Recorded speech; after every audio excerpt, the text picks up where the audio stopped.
La Seconde Guerre mondiale a été un conflit armé le plus dévastateur de l'histoire qui s'est développé entre 1939 et 1945. Dans ce conflit, la plupart du monde a participé, divisé en deux côtés, les Alliés et l'Axe. Parmi les Alliés, on trouve les États-Unis, dirigés par Franklin Roosevelt, l'Union soviétique par Joseph Staline, le Royaume-Uni par Winston Churchill et la France par Charles de Gaulle, tandis que l'Axe a été conformé par l'Allemagne dirigée par Adolf Hitler, Japon par l'empereur Hirohito et l'Italie par Benito Mussolini. La Seconde Guerre mondiale a marqué l'histoire de l'humanité avec des événements de grandes répercussions, comme par exemple la mort massive des civils, l'Holocauste, le bombardement intensif de villes, la mobilisation d'environ 5 millions de soldats et la seule occasion dans laquelle des armes nucléaires ont été utilisées.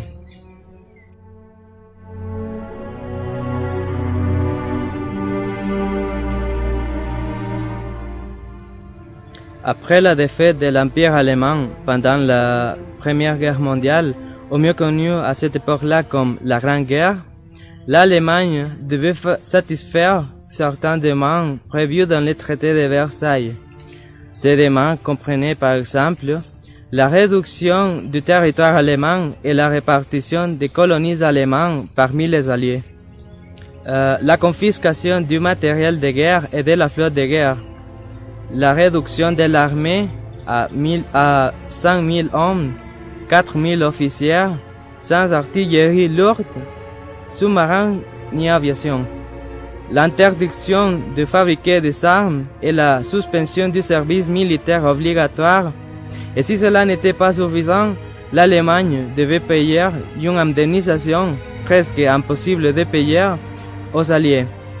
Ce que les Alliés voulaient avec ce traité était d'empêcher tout type de revanche par les Allemands.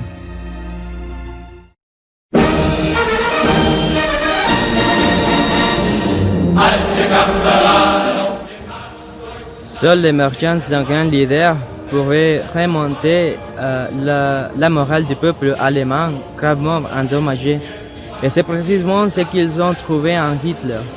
Adolf Hitler a gagné la sympathie des Allemands à travers ses discours avec lesquels il les a convaincus d'être une race supérieure et à quel point leur nation pourrait devenir grande. De cette manière, Hitler a rejoint le Parti ouvrier allemand qui est devenu après le Parti national-socialiste allemand, composé d'idéaux nationalistes, suprémacistes, racistes, antisémites et antimarxistes.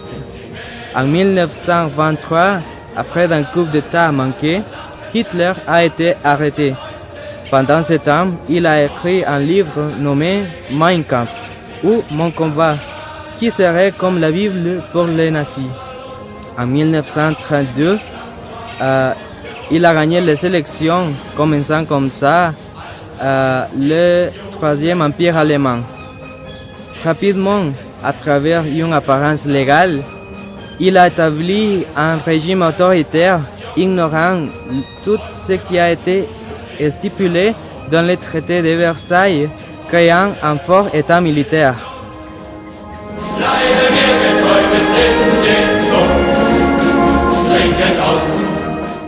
En 1938, Hitler a commencé l'expansion de l'Empire en ajoutant l'Autriche au territoire allemand. Cette même année, il a menacé de déclencher une guerre européenne si les Sudètes, une région tchécoslovaque d'origine allemande, ne lui étaient pas cédés.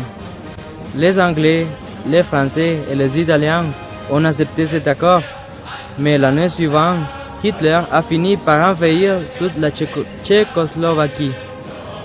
En 1939, Hitler et Staline, deux leaders d'idéologie très dissidents, ont surpris le monde en signant le pacte Ribbentrop-Molotov, un accord pour partager les terres de la Pologne entre eux. Cette action a conduit la France et le Royaume-Uni à déclarer la guerre à l'Allemagne. Les Britanniques ont envoyé des troupes en France pour contenir les forces allemandes, tandis que le Führer continuait l'expansion du Reich en envahissant la Danemark, la Norvège, le Luxembourg, la Belgique et enfin la France. À partir de ce moment, la guerre prend un cours plus intense.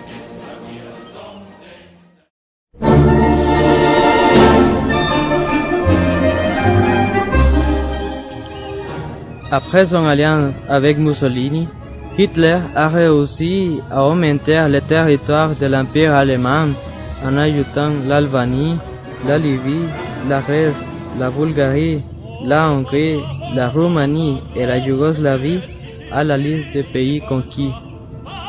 L'excès de confiance en voyant la facilité avec laquelle il a conquis une grande partie du monde l'a mené à se tourner vers la capture de l'Union soviétique. Dans une expédition appelée Bar Rouge, dont l'objectif principal était de prendre le contrôle du pétrole soviétique. En juin 1941, les forces allemandes se sont mobilisées avec environ 4 millions de soldats pour réaliser ces campagnes. Au début, l'avance de l'armée allemande a été très accélérée, prenant en quelques mois le reste de la Pologne, l'Estonie, la Lituanie, la Lettonie et la Biélorussie. Cette raison par Hitler a conduit Staline à rejoindre les côtés alliés. Hitler a calculé que quelques mois seraient suffisants pour prendre Moscou, mais ces plans ont été gâchés par l'arrivée de l'hiver, laissant son armée à quelques pas de son objectif.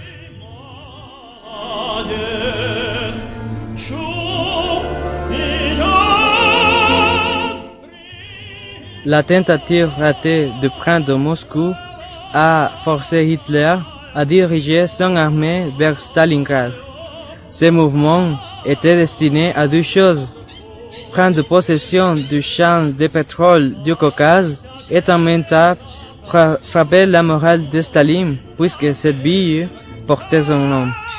Mais cette action a coûté cher au Führer, car les Russes ont résisté aux attaques. Cet événement a été connu comme la bataille de Stalingrad, était considérée comme la plus sanglante de toutes. Après plusieurs mois de combat, les forces de l'Axe étaient vulnérables en raison du froid et du manque de ressources. C'est à ce moment-là que l'armée rouge a décidé de contre-attaquer au point d'obtenir la remise des Allemands.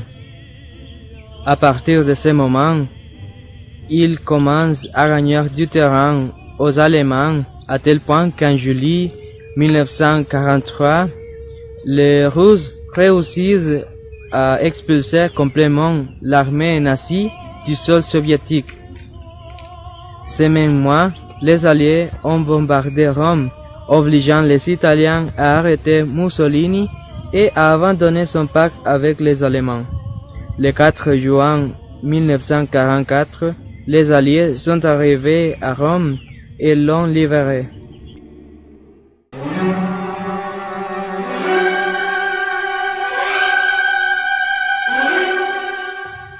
Opération Overlord était le nom de code donné au débarquement en Normandie dirigé par le général américain Dwight Eisenhower, dans lequel 100 000 soldats américains, 58 000 Anglais et 17 000 Canadiens ont participé. L'opération a eu lieu le 6 juin 1944, également connu comme le jour J ou D-Day en anglais. Cette mission a commencé par une attaque aérienne afin d'affaiblir les lignes allemandes, suivie de l'arrivée d'au moins 5 000 navires transportant les troupes alliées. De cette manière, les forces alliées entrées en France occupée par les nazis libérant Paris et provoquant les retraites de l'Allemagne.